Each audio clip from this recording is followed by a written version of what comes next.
दुनिया में डर के कई चेहरे होते हैं, लेकिन सबसे खौफनाक चेहरा वो होता है जो इंसान का नकाब पहन कर आता है। और आज की ये कहानी जर्मनी के एक सुनसान इलाके हिंटरकाइफेक की है, जहां साल 1922 में एक ऐसा वाकया हुआ जिसने इंसानियत और डर की सारी हदें पार कर दी।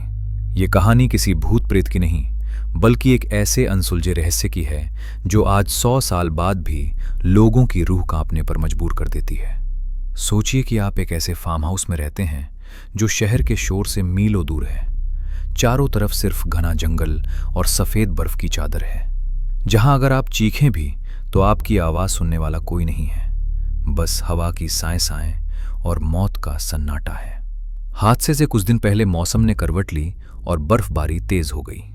तभी घर के मालिक एंड्रियास ग्रूबर ने एक सुबह देखा कि जंगल के गहरे अंधेरे से निकलकर कुछ कदमों के निशान उसके घर की तरफ आ रहे हैं। लेकिन जब उसने उन निशानों का पीछा किया तो उसके पैरों तले जमीन खिसक गई, क्योंकि वो निशान घर के दरवाजे तक आकर रुक गए थे। और सबसे डरावनी बात यह थी कि वापस जाने के निशान बर्फ पर थे ही नहीं। इसका मतलब साफ था कि जो कोई भी जंगल से आया था वो वापस नहीं गया था, बल्कि अभी भी उसी घर में कहीं छुपा हुआ था। उस रात के बाद से घर का माहौल बिल्कुल बदल गया।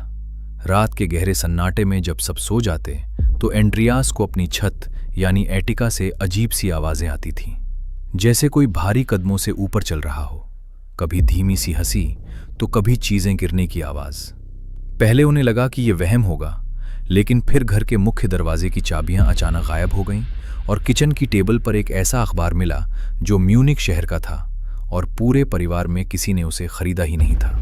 सोचिए उस डर को जब आपको एहसास हो कि आपके अपने घर में आपके अलावा कोई और भी रह रहा है, जो आपकी नजरों से छुपकर आपका खाना खा रहा है और आपको सोता हुआ देख रहा है।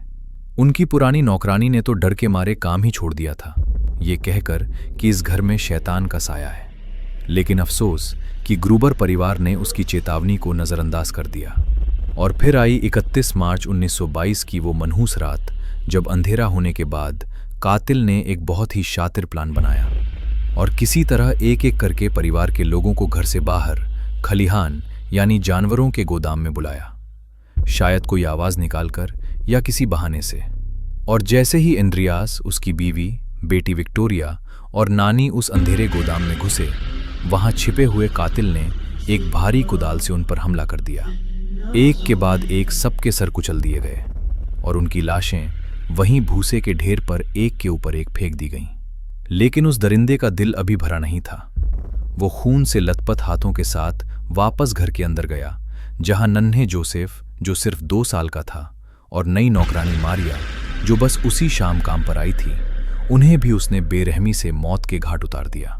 अब यहां से कहानी में एक ऐसा मोड़ आता है जो किसी भी हॉरर फिल्म से ज्यादा डरावना है, क्योंकि कायदे से हत्या करने के बाद कातिल को वहां से भाग जाना चाहिए था। लेकिन पुलिस की जांच में पता चला कि कातिल भागा नहीं, बल्कि अगले 4 दिनों तक वो उसी घर में उन 6 लाशों के साथ रहता रहा। पड़ोसियों ने गवाही दी कि उन्होंने हत्या के बाद भी कई दिनों तक घर की चिमनी से धुआं निकलते देखा था। इसका मतलब वो कातिल वहां आराम से आग जला रहा था। उसने किचन में बैठकर खाना बनाया और खाया, जबकि बगल के कमरे में लाशें पड़ी थीं। और हद तो तब हो गई जब पता चला कि उसने गोदाम में जाकर जानवरों को चारा भी खिलाया था, वही गोदाम जहां उसने परिवार को मारा था। वो कौन था? उसका मकसद क्या था? क्या वो कोई पागल इंसान था या कोई भटकती हुई बदला लेने वाली आत्मा? ये आज तक एक राज है, क्योंकि जब 4 दिन बाद लोग दरवाजा तोड़कर अंदर घुसे तो कातिल वहां से हवा की तरह गायब हो चुका था और पीछे छोड़ गया था सिर्फ मौत और दहशत का मंजर। हिंटरकाइफेक फार्म को बाद में तोड़ दिया गया ताकि वहां की बुरी यादें मिटाई जा सकें। लेकिन कहते हैं कि आज भी सर्दियों की रात में अगर आप उस जंगल के पास से गुजरें तो शायद आपको बर्फ पर वो कदमों के निशान दिखाई दे सकते हैं। ऐसे निशान जो आपकी तरफ आ तो रहे हैं पर वापस नहीं जा रहे। इसलिए अगली बार जब आप अपने घर में अकेले हों और छत से कोई आवाज आए तो ध्यान से सुनिएगा। क्या पता हिंटरकाइफेक का वो मेहमान आज आपके घर आया हो।